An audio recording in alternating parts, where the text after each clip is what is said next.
almost like in The Shining. Did I like it? Always an important question. I liked it.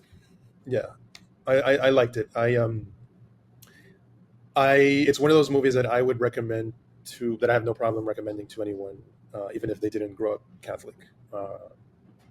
And I think even people who are not in tune with film craft can appreciate the things that it does artistically, especially the sound design, because it's not a film that has a lot of music in the traditional sense, but it has a lot of quiet moments, especially when the main character, Cardinal Lawrence, is making important discoveries. That quiet sound design is occasionally punctured by like loud bursts of music, so the effect um, is very intellectual, emotional, and also intellectual in the way that it calls attention to itself. But it makes you feel like you're very much a part of that sequestered setting. So I liked it overall.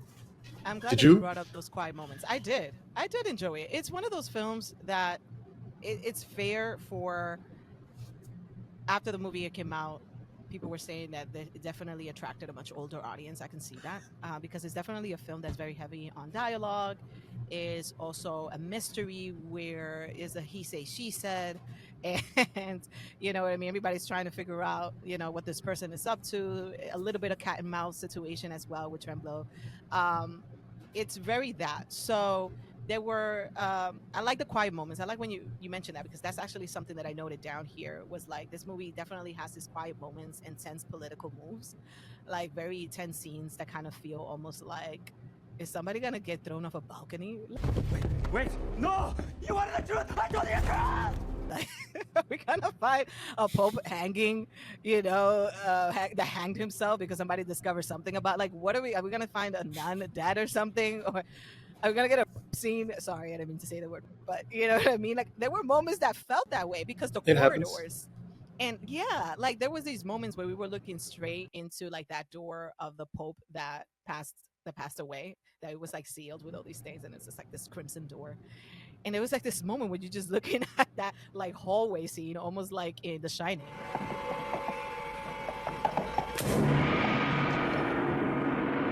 And I'm just like, what's gonna happen? We're gonna see a ghost. Like there were moments because it's intense, and I think that same year, or maybe the year before, I think maybe 2021 or something, the movie The Nun came out, which is a horror film in and of itself. Mm.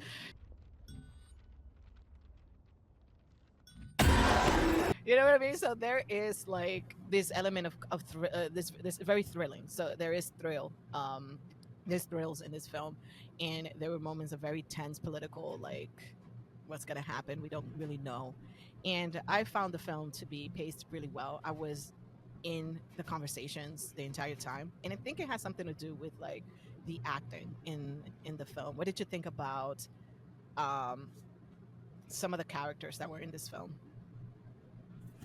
Um, I thought they were all realistic, and they weren't made to be stereotypes. Um, Hmm.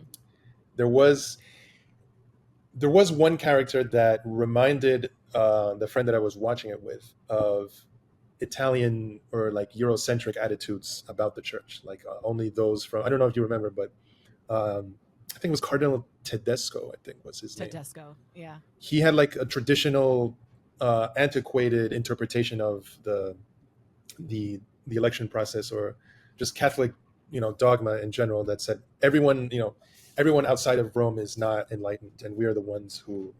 I'm paraphrasing because I don't remember the exact dialogue, but everyone outside of Rome, basically, like doesn't. He was implying that they don't deserve to have a say in the final process, and it's really those within Rome that know best and should be trusted, and therefore that's why his candidacy was really the only one that deserved to Yeah, be the next Tedesco pope. was a heavy traditional. And I liked actually the characters as well too.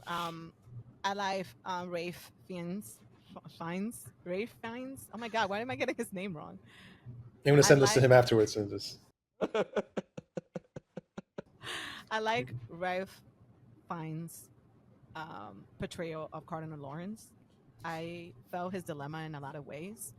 I like also the character of Stanley Tucci. So Stanley Tucci, I believe, was representing the American side, and it was interesting because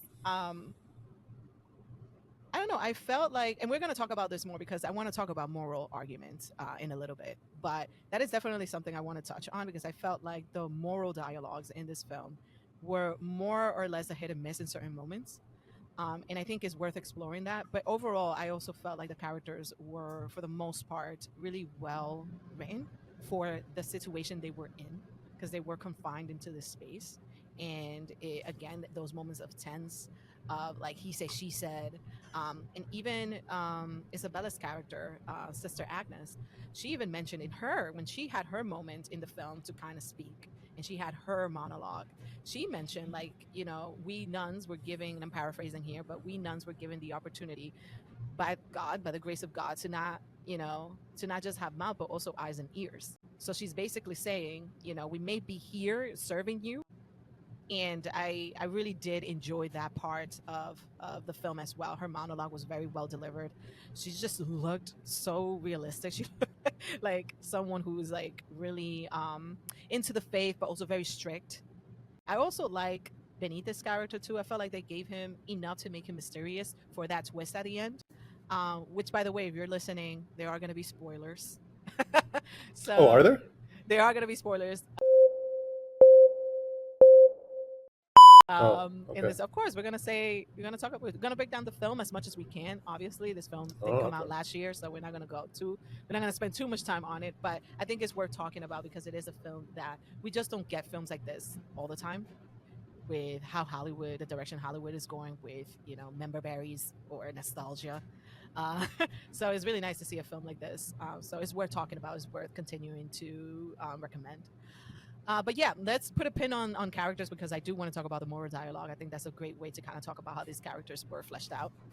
Um, but I do want to continue talking about like the film cinematically. How how did the way that the director, Edward Berger is his name, how did you feel the film of the Vatican, the filming of the Vatican, make you feel about the conclave process? Did you feel like he captured those moments really well? Did you feel like it makes sense? Or did anything stand out in some of the shots or some of the scenes? I think the setting made the most impact on me thematically more than cinematically. Only because I felt a greater urgency to see that film for purposes of research for my own project than because I was instantly attracted by the subject matter.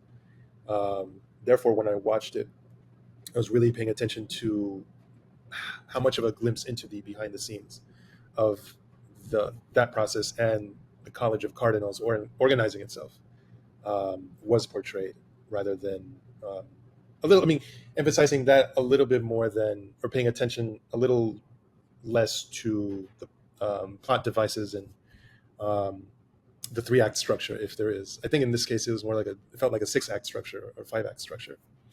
But no, cinematically it was great. I don't try to discern what was shot on digital versus what was shot on film. I know a lot of purists like to do that. They like to analyze how much grain appears in the print that they're watching, or they'll only insist on watching something projected on film. But it seemed like the cinematography was very realistic and how minimalist it was, and um, what was like getting away with lighting less versus lighting more, and what what would a place that doesn't allow for a lot of sunlight to come in look like realistically, and how much can you see in the shadows, and how to dramatically light scenes without using a lot of um, obvious light sources, so practicals, that sort of thing. I thought that was a very well done, realistically lit, practically lit film, and I think I have, especially when digital cinematography gives you a lot more latitude. I always leave the theater impressed with how much they're able to achieve with low lighting situations. Yes, I want to talk about that a little bit too because the lighting was really good in this film. I also felt like the film was very stylistic in some shots as well. Like, remember that scene where they all had their umbrellas and they were kind of like moving? Well, that I wish I scene, didn't. You've seen it more recently than I have, but I'll take your word for it. It probably was visually Yeah, it striking. was very, very striking, very stylistic. They all had like the same umbrella, and they all were like walking in unison and like going inside. That was very stylistic shot. There was another stylistic shot when they were like inside. They were all like dressed in red, Yeah. and it's like this like moment of pace. That was like looked really gothic but really cool. I really enjoyed this film in terms of its lighting. You also mentioned like you find like the lighting is very interesting in the way that they shoot these moments of like dimness and like dark corners and stuff like that. I remember in film school we were having a class. I can't remember where the class was, and I'm sorry, and I can't remember who the teacher was. But we were talking about Caravaggio, the famous painter from the Renaissance era, who, if you look at his paintings, he does his shadows and he create almost like the scenes that today inspire a lot of filmmakers, like the director Robert Eggers, who did Nosferatu, got also influenced by Caravaggio's painting in terms of creating these type of like very atmospheric, very like intimate with like shadows and like one dim spotlight. Also, The Godfather, Francis Ford Coppola was also very, very influenced by Caravaggio's paintings and wanted his films to look like that. Well, you have to give a lot of credit to Gordon Willis for the photography style that he developed for the Godfather films, showing how he They call his nickname was the Prince of Darkness. Yeah, because he whenever he or prints were made of the negative that he shot on set, unfiltered, untouched. He always wanted to make sure that the blacks were black without being crushed, and the lighting wasn't overly flashy and instead naturalistic and very reflective of the interior or the exterior that was in focus at the moment. But yeah, I mean, it's good. Like going back to your point, it's good to see in the 21st century that these kinds of this minimalist approach is an echo of what they did in the 70s. Yep, I love that. I love that too.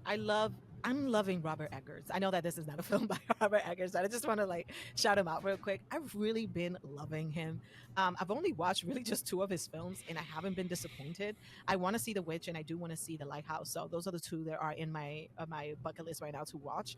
But yeah, oh my god, like I feel like he's like the new this 21st century, um, millennial generation of Tim Burton.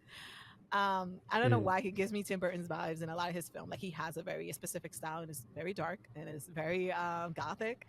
But I love him. I love what he's doing, and I hope he continues to make great films because we need more people like him. He's definitely a student of the craft, and you can see that when he is talking about his films, which is how I learned that he was also influenced by Caravaggio. And I was like, oh my God, Caravaggio is one of my favorite painters for that same reason. Because when I discovered him in school, I learned about Caravaggio, and when I went down that Rabbit hole. rabbit hole, quote unquote rabbit hole, because I only did but so much.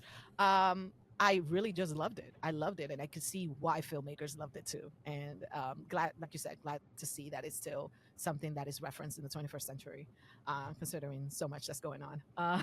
Well, you've seen two of his. I've only seen The Lighthouse, but I also want to watch The You only Witch. see The Lighthouse? Yeah, Mm. you should watch Northman. I like The Northman. A lot of people were saying like, "Oh, this is such a bros film," or like this film celebrates violence and glamorizes it or whatever. And I'm like, It's we're about talking. Vikings Is and Norse mythology. Why are you deluding yourself? exactly that was exactly my point. I'm like, this is a movie about Vikings, literally about Vikings, to the T. It's about their North mythology. It's about their lore. It's so much about literally the Viking history. And I feel like he did a great job. Mm. But yeah, in general, I love going back to Conclave. I really did enjoy this film in terms of its cinematography and its shots. So glad to know we're on the same page about that.